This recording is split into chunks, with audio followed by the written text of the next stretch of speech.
I, Jayant Chaudhary, do swear in the name of God Jayant Chaudhary, RLD अध्यक्ष जयंत चौधरी जो Samajwadi party की मदद से राज्यसभा सांसद बने थे, अब वो नरेंद्र मोदी की तीसरी सरकार में राज्य मंत्री स्वतंत्र प्रभार बन रहे हैं। जी हां, जयंत चौधरी के लिए बड़ा लम्हा है क्योंकि उनके पिता के जाने के बाद वो पहली बार सरकार में बतौर मंत्री शामिल हो रहे हैं। दरअसल जयंत चौधरी की पार्टी आरएलडी ने इस बार भारतीय जनता पार्टी गठबंधन के साथ मिलकर 2 सीटों पर चुनाव लड़ा। बागपत और बिजनौर की दोनों सीटों पर जयंत चौधरी के सांसद चुनाव जीत गए। जयंत खुद राज्यसभा सांसद थे। हालांकि जिस तरीके से यूपी से बीजेपी को झटका मिला था, ऐसे में लग रहा था कि जयंत और अनुप्रिया को मंत्रिमंडल में शामिल किया जाएगा या नहीं किया जाएगा, इस पर एक बड़ा सवाल था।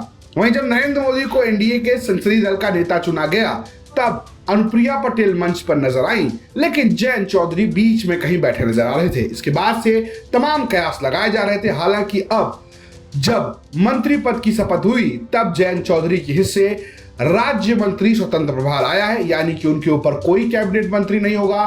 देखने वाली बात यह है कि अब उनको कौन सा विभाग मिलता है। फिलहाल देखिए कैसे जयंत चौधरी ने शपथ ली।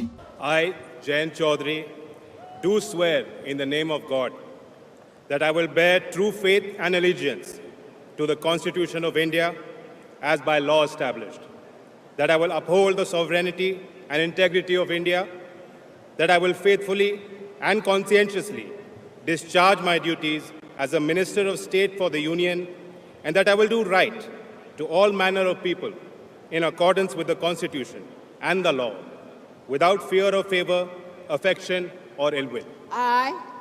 I, Jayant Chaudhary, do swear in the name of God that I will not directly or indirectly communicate or reveal to any person or persons any matter which shall be brought under my consideration or shall become known to me as a Minister of State for the Union, except as may be required for the due discharge of my duties as such Minister of State.